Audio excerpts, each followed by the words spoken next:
Welcome to CEO Growth Talks. I'm your host, Angus Robertson. Today we have the General Manager of Engage AI, a business unit at Jabra. And our topic is how AI is impacting call centers. I'm particularly interested in how AI is helping humans be more empathetic, which is an area that Andreas will talk a little bit about. Welcome, Andreas. It's great to have you here today. Why don't you tell us a little bit about yourself and a little bit about Engage AI? Thank you so much, Angus, and thanks for having me. I've been looking forward to talk here today, and it's on a topic that I'm really passionate about, so I've really been looking forward to it. So I wanted to kick things off by just shortly introducing myself and the company that I work for before diving into the actual content of the presentation. So today I'm in the role of the global leader of Engage AI for Jabra. And it's a fairly recent transition for me. Engage AI is basically a startup inside Jabra as a corporate company. And it's a venture for us as a company into the world of software. So Jabra Engage AI is basically the first software as a service that's been launched by Jabra. Before taking on this role, I was leading one of our hardware business units.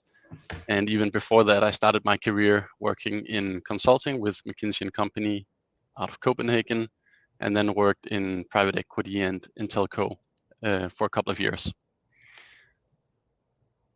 For the ones of you that may not know Jabra or have heard of Jabra, I wanted to give a short introduction to Jabra as a company. Jabra is actually a global market leader in the category where we're playing.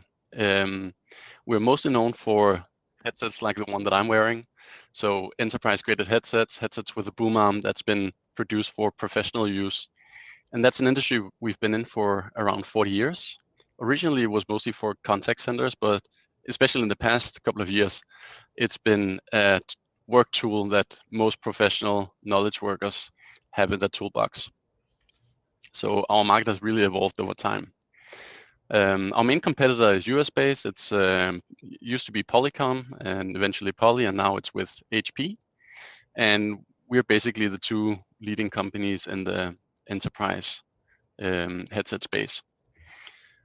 In terms of market share, I mentioned already, but on a global scale, we have around 50% market share. And for contact centers and call centers, which I'm going to talk to specifically today, that means that we have around 7 million out of the 15 million global agent population that is wearing Jabra devices. So that's a little bit about me, a little bit about the company that I come from, and soon I'll be getting into the actual content of the presentation today.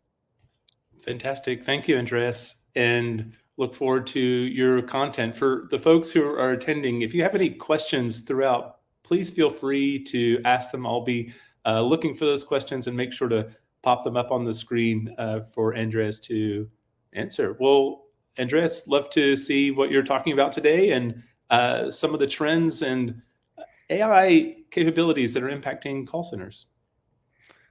Exactly. So here's the overview of what I'm going to run through in the next 25 minutes or so. So firstly, I'm going to give you our overview as seen from our perspective on the trends that are shaping the call center industry these years. Then I'll be diving in specifically to one of the trends, namely AI. As you know, AI is all over the place these days, but for the call center industry, it's actually been like that for a while. So AI has really received wide adoption in the call center industry. And I think it's also fair to say that now we're standing at the footstep of a new wave of artificial intelligence that will be flushing in over the call center industry. So I'm going to talk a bit about that, also what role Jabra is trying to play in that next wave. And then I'm going to wrap up with a couple of take-home messages. So that's the agenda. So diving in, I think the call center industry is fantastically interesting. It's an industry that is undergoing massive change these years.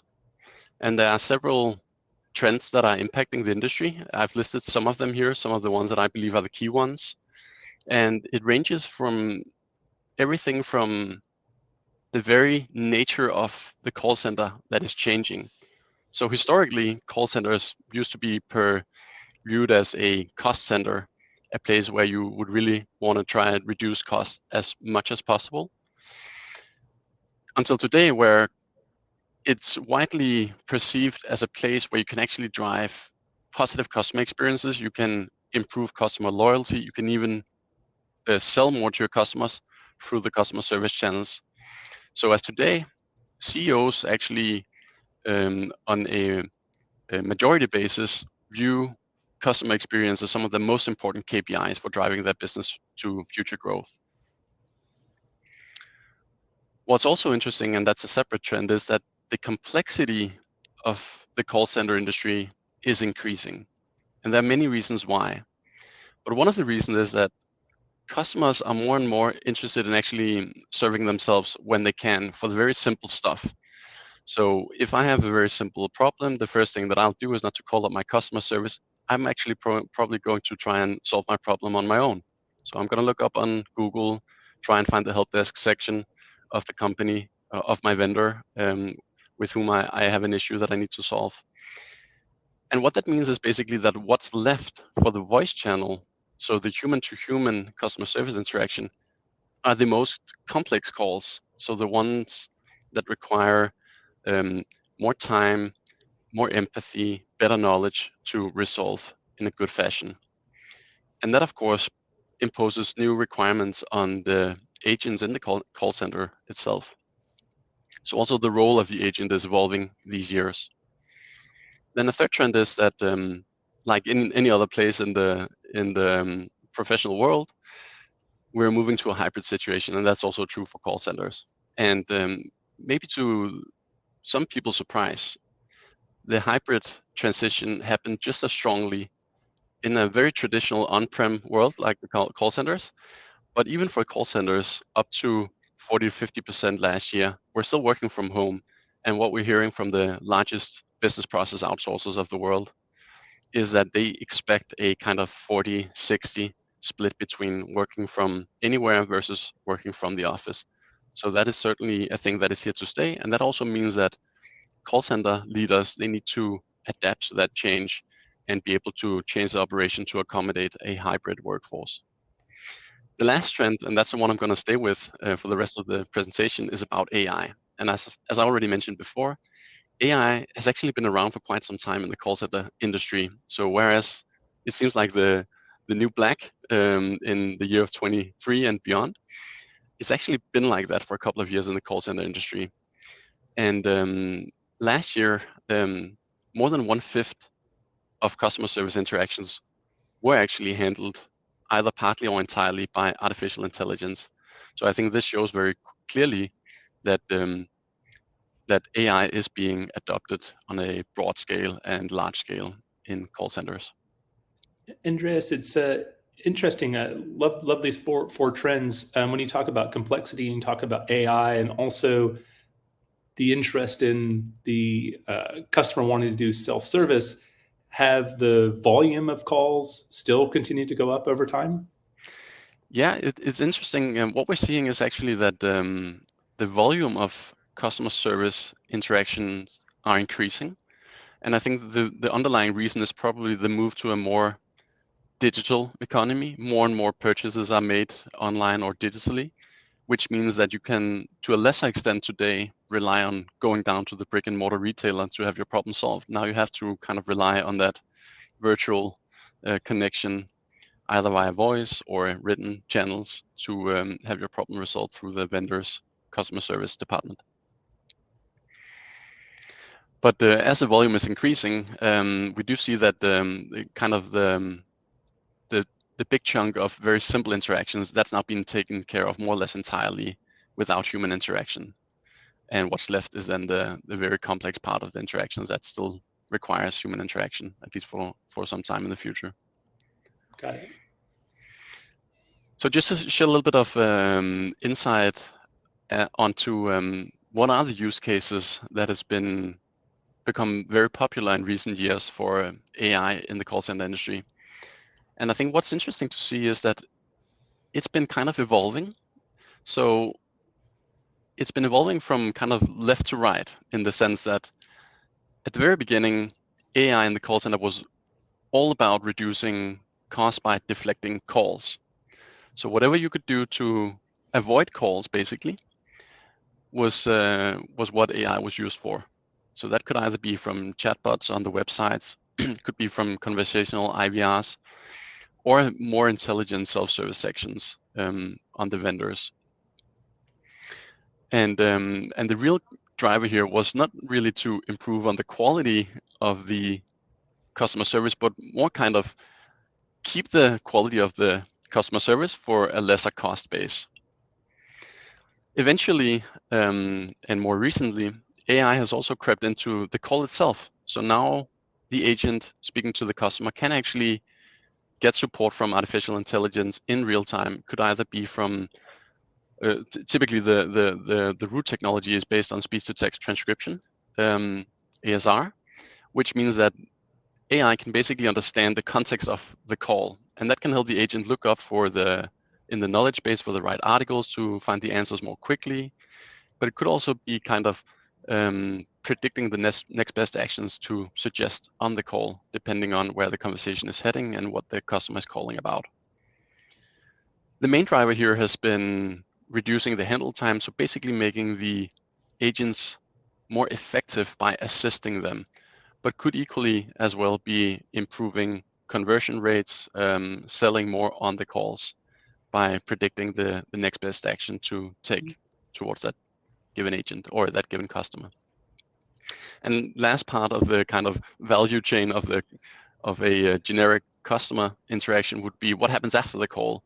And also here, AI is now supporting the agent, especially with generative AI. So now, based on a transcription of the call, the agent now no longer needs to sit down and write out the summary of the call, put it in the CRM or the CC platform, but instead generative AI can take care of that for the agent. So basically the summary of the call, the decisions made, the actions agreed upon, the deadlines, etc., that can all automatically be processed by AI and recorded in the CRM system, which obviously means that the agent becomes more effective again. So the agent can take care of more customer interactions in a given time frame because of a reduced post-call processing. So that's kind of a simplistic lay of the land. Of course, there are much more use cases than what is listed here, but those are some of the, I guess, core examples of where AI has already been widely adopted in call centers. And then zooming in a little bit to what has happened in the past 12 months, because I think that's also super interesting. Because as OpenAI launched ChatGPT 3, 3.5, and eventually 4, and with new large language models becoming available, this has of course also impacted the call center industry a whole lot. But I would say rather than going from AI not being used at all to AI being used, as is probably the case for many knowledge workers, that AI is now all of a sudden becoming part of centers, has more kind of been an acceleration of the adoption. And that acceleration has come from probably three main drivers. One is that with the advent of generative AI, there's simply more use cases where AI can bring value. So the opportunity cost of not using AI has gone up. So there's a stronger forcing mechanism now to actually find ways to adopt AI in your operation, because you can gain more value out of it, and you lose out if you don't. The two other drivers are that the adoption barriers have been reduced, but also the entry barriers from a vendor point of view have been reduced. So today it's much easier for companies to basically start from scratch, build an API hook to the Whisper model, for instance, and all of a sudden you can be delivering generative AI solutions to call center customers. That wasn't the case just a couple of years ago, or say just 1 year ago, where you would have to put in massive investments to build that AI model on your own to bring that capability to customers. Now you can simply rely on AI models publicly available out there on a kind of consumption basis. The same holds true for companies themselves. So the company that I work for, we've built our own generative AI chatbot building on OpenAI. So, and we did that very quickly, and I didn't do it myself, right? It was my colleagues in IT, but they did it fairly quickly and easily. And this just goes to show that the ability to actually also develop your own solutions has gone up, and it's been much easier for companies to get started on using AI. Andreas, you talked about the combination of artificial intelligence with human intelligence to enhance the agent productivity and effectiveness and also the customer experience. Is there any concern that that agent role will disappear over time, or will that human intelligence still be required? That's a very good question, and I don't have the answer right, but I think it's fair to say that the need for human interactions, all other things equal, will probably be less going forward, because now there are more ways where technology can replace humans. Does that necessarily mean that humans will become redundant in the customer service world? I don't think so, at least not for the foreseeable future, and I would even say for the next decade. And I think there are many reasons why. I think the main one is customer preference, and I'll get back to that in a moment. Customers actually, on more than half of customers, they prefer human-to-human interaction when they need their problems to be solved. And I mean, that probably stems from just the fact that humans are basically still more effective in resolving the more complex problems, but it's probably also a trust question, right? That customers, and there's probably even a demographic bias in that, but people, they rely more on human beings to help them solve their problems. At least that's the state today, and will probably stay like that for some years down the line too. So I think the power balance is shifting, but I think it'll be a while before there won't be a need for human beings taking care of customer service. But of course, it depends a lot. For certain business models, for certain kinds of products, that can go fast, and for others, it will take more time. Where in certain products where you rely more on trust and could be in certain verticals, you would probably see a more slow transition. So I think that's probably the best answer I can give to that question. Yeah.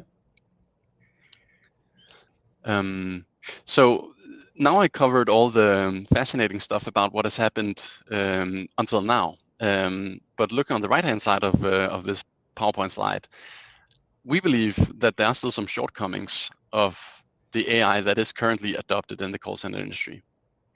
And if I were to put that in one sentence, it would be that the AI that is being adopted today is all focused on the spoken word. So basically, what is said on the call. But there's no AI yet that is focusing on how things are said. And as you can probably tell, how things are said actually means quite a lot too. But no AI has so far been focusing on that part of the emotional connection in a conversation between two human beings. So that's kind of the problem that we've set out to solve. But if I have not convinced you yet why that is a problem, I wanted to show you some stats on why we believe that is a problem and why there's an underserved need there. Research shows that what customers really want as of today is empathetic experiences.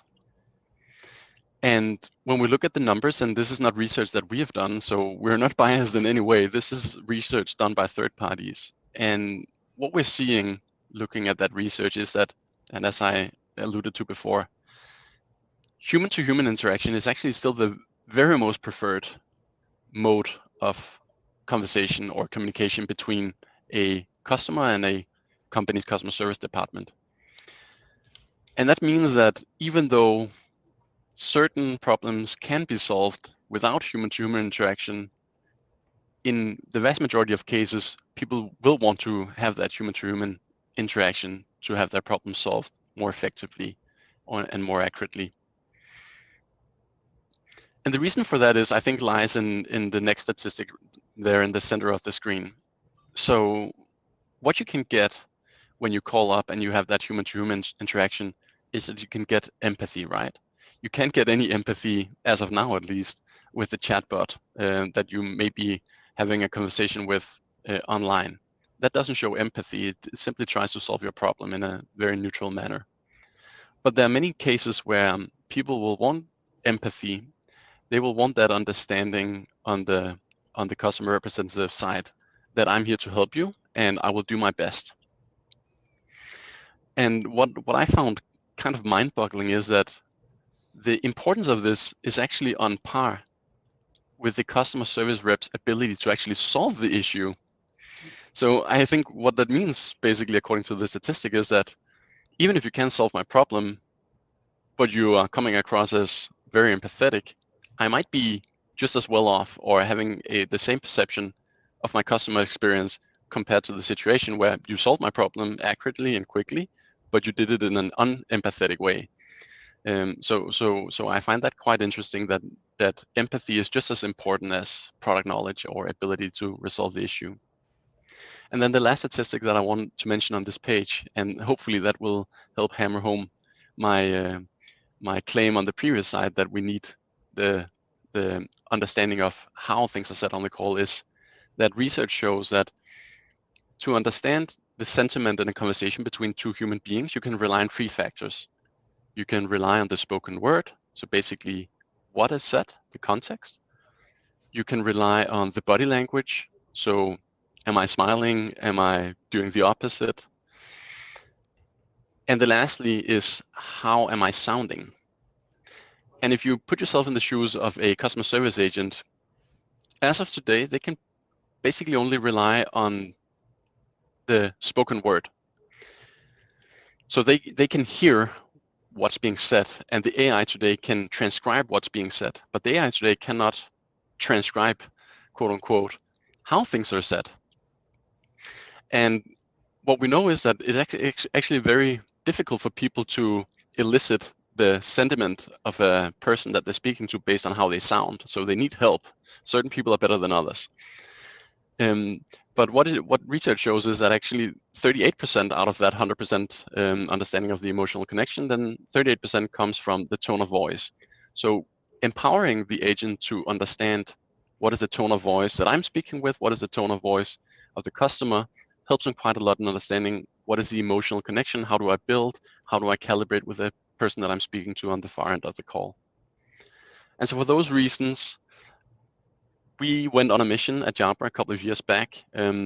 We set out to build a tool that enables the contact center agents of the world to basically use a tone of voice as a tool to deliver more empathetic customer experiences, and where they can actually learn how to also manage calls when they go sour. So when the customer starts to sound less engaged or less satisfied, and then they can act on that in real time.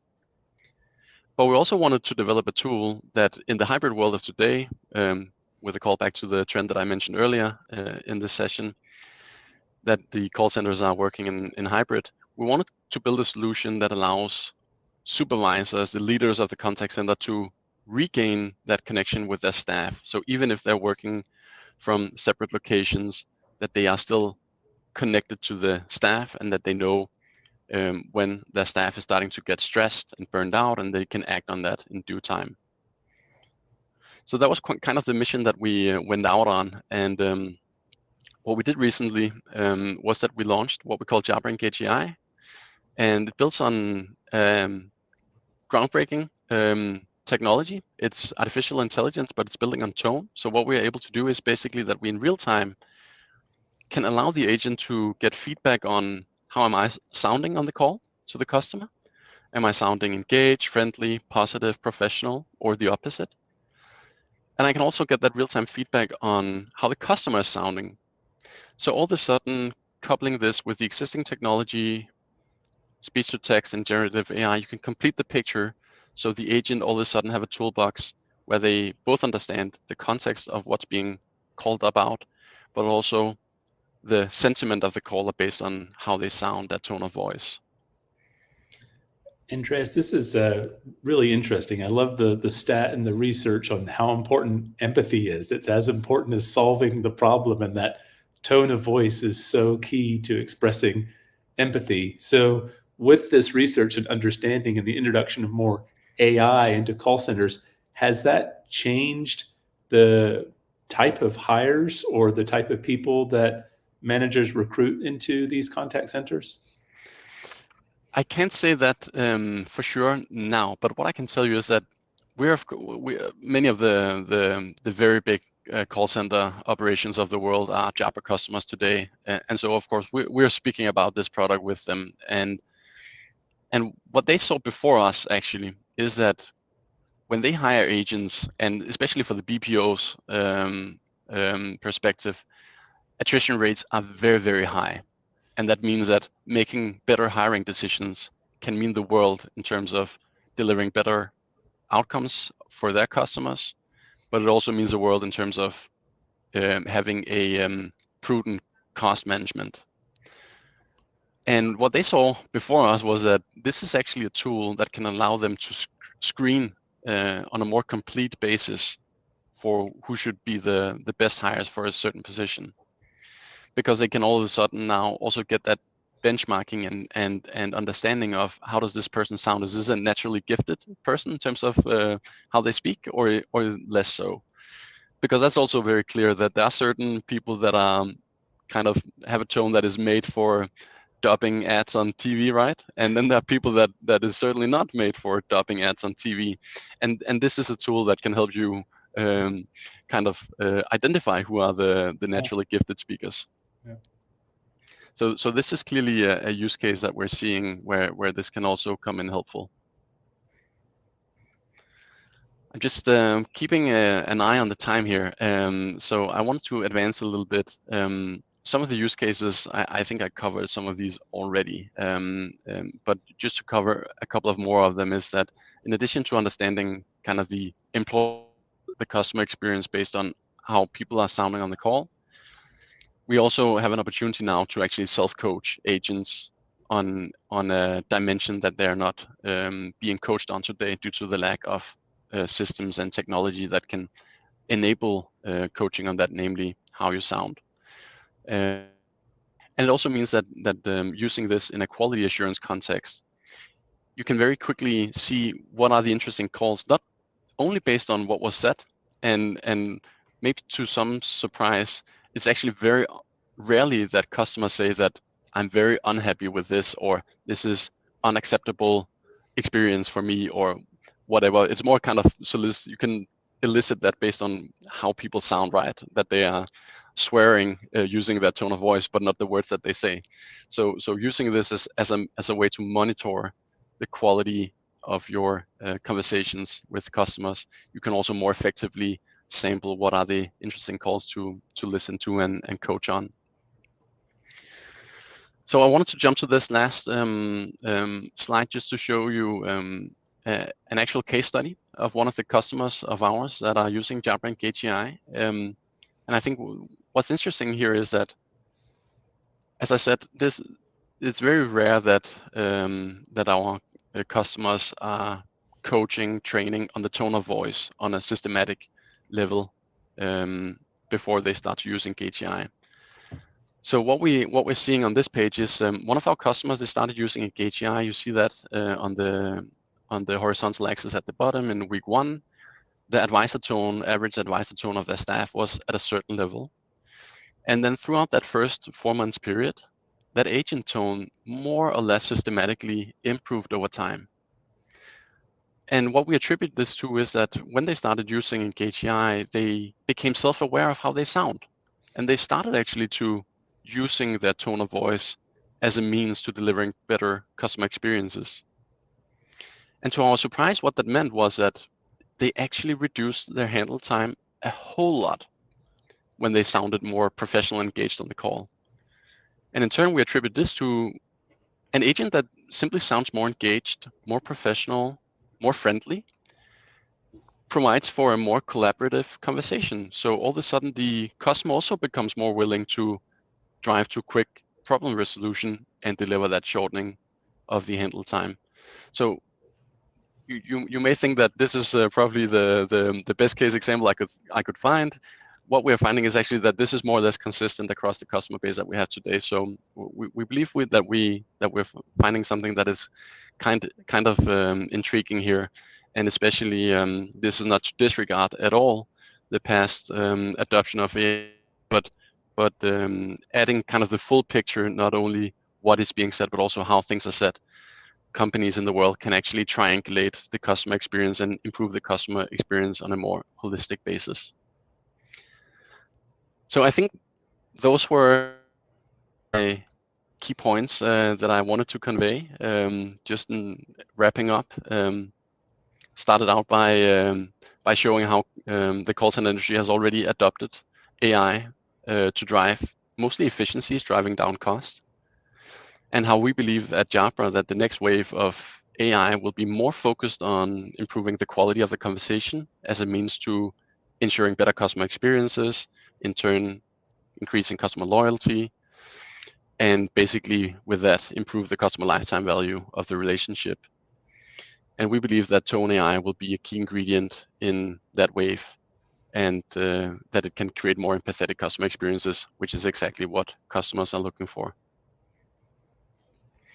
Well, this is fantastic. Thank you so much, Andreas, for joining us today. Your insights on empathy and tone and how AI can actually improve the experience, not just from the customer's perspective, but also for the agent to produce a better overall conversation experience. That's really exciting and insightful. So if any of our audience wants to learn more, can they reach out to you, or where should they go? Absolutely. So I'm happy to continue the conversation with anybody that's interested. As I said at the top, this is a topic that I'm very passionate about. So you can find me on LinkedIn and connect with me and send me a note if you want to get in contact, and we can continue conversation over there. Well, fantastic. Thanks again so much, Andreas, and thanks everybody else. See you on the next CEO Growth Talks.